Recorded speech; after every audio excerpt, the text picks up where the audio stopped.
전 과부입니다. 남들은 저를 착실한 남편을 두고서 자식들과 행복하게 산다고 말을 합니다. 실상은 그렇지 못합니다. 왜 남편을 두고도 과부라고 자처하느냐고 의문을 가진 사람들이 대부분이겠죠? 그러나 저는 분명한 과부입니다.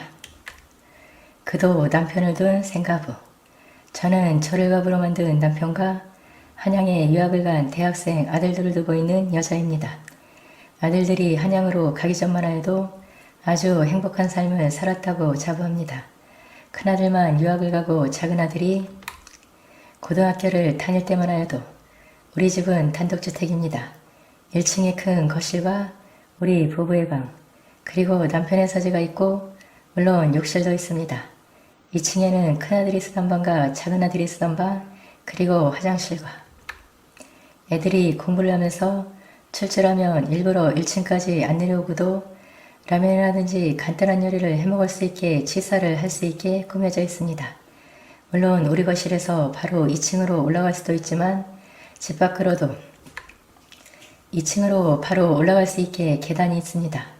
처음 집을 지었을 때는 밖에 계단이 없었으나 애들이 점점 커가면서 프라이버시를 침해당한다며 계단을 만들어 달라고 애들이 보채는 바람에 하는 수 없이 밖으로도 계단을 만들어 주었기에 애들은 전화 남편 몰래 친구들을 데리고 놀기도 하고 또 늦은 기 갈 경우 우리들에게 걱정을 안 끼친다며 몰래 올라가는 통로이기도 합니다. 작년 봄 작은 아들마저 한양에 우수한 대학에 입학을 하자 2층 방들이 최소한 3년은 필요가 없었습니다. 방학 때 두 아들이 내려온다 하더라도 남편의 서재가 제법 크기에 거기서 몰게 하면 되기에 한 푼이라도 더 벌고 아끼려고 남편의 반대에 돈으로 쓰고 2층을 달세를 놓기로 하고 부동산 중개소에 내어놓았습니다. 보증금 1,000만원에 달세 15만원이면 아주 싼 값이었습니다. 부동산 중개소에서는 달세를 25만원 받아도 절대 비싼 것이 아니라 하였으나 얼마나 없으면 달세를 살겠으며 또 우리 역시 젊어서 달세를 살아본 경험이 있기에 그 어려움을 알고 싸게 내어놨던 것입니다. 그렇게 들어온 사람들이 지금 살고 있는 사람입니다. 여자 얼몸으로 대학에 막 입학을 한 아들을 데리고 산다기에 그다지 부산스럽지도 않겠기에 그 여자를 살게 하였습니다. 그 여자는 병원에서 보호자가 바빠 간병을 할 수 없는 환자를 간병하는 간병인으로 일하는 여자였습니다. 착하게 생겼고 입담도 좋아 일이 없어 병원에 안 가는 날은 저에게야 많은 이야기도 해주는 그런 여자였습니다.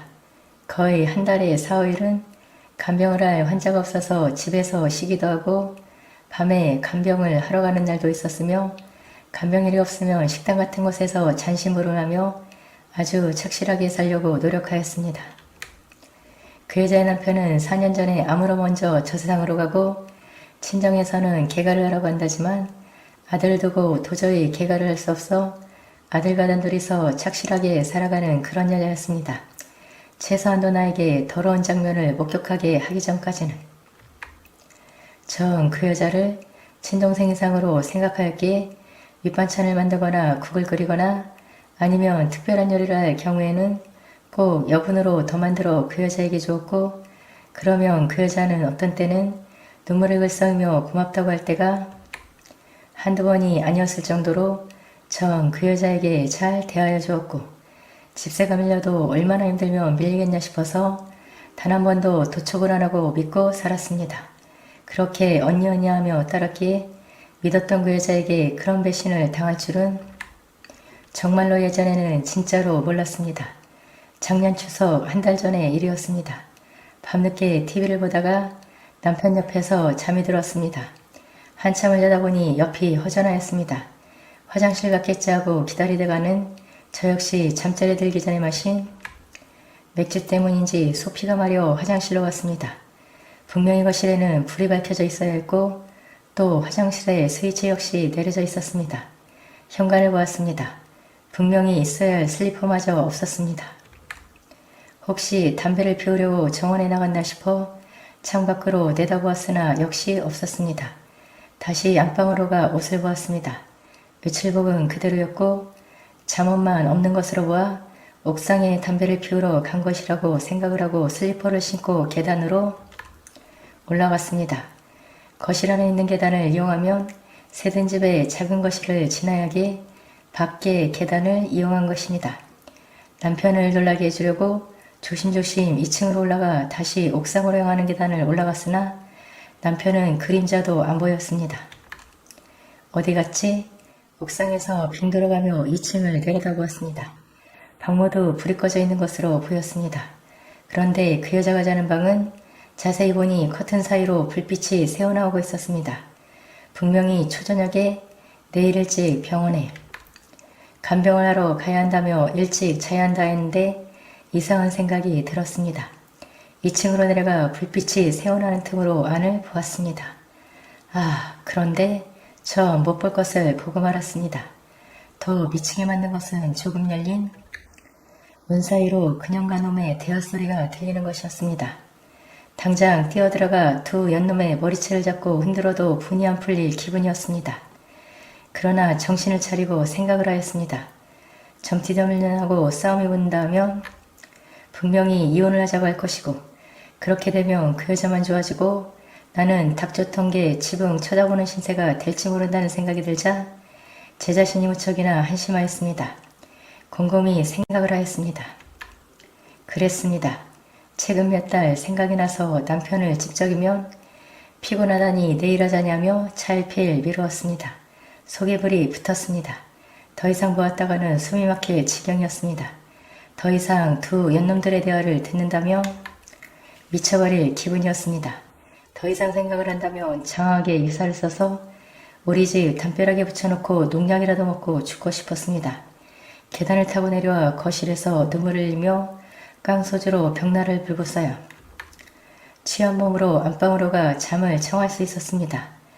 그 광경을 목격하고는 남편의 난작자 그 여자가 지렁이보다 더럽고 추하게 보였습니다. 그날 이후로 저는 남편의 난작자의 서재에서 잠을 잤습니다. 남편의 난작자가 왜 그러냐고 물었으나 대답도 안 하였습니다. 아니, 대꾸도 하기 싫었습니다. 밥도 해주기 싫었으나 생활비만은 착실하게 주기에 이를 악물고 해주었습니다. 그녀도 내가 눈치를 챈 낌새를 느꼈는지 저에게 가까이 오지도 않았고 말도 안 걸었습니다. 다만 야간에 간병하러 가는 날은 자기 아들에게 야간 간병 갔다는 말만 전해달라 하고 언젠가는 꼭 복수를 하겠다는 다짐을 하면서 이만가같이 복수를 어떻게 해야 할지는 가장 좋은 방법은 두 년놈들을 쥐도새도 모르게 죽이는 방법이었으나 도화의 장래가 걱정이라 그렇게도 못하고 그러던 작년 겨울의 어느 날 남편이란 작자가 출장을 가고 혼자서 집을 지키는데 언니 홍식이 오면 엄마 야간 간병 갔다고 말해주세요 하고는 그녀가 나갔습니다. 야간에 간병 가면 간다고 쪽지나 적어두면 되지 나에게 사사건건 보고를 하냐 하는 마음으로 속으로 비아냥거렸습니다. 10시가 조금 넘어서 2층으로 올라가는 계단에서 이상한 소리가 났습니다. 누구야? 홍식이니?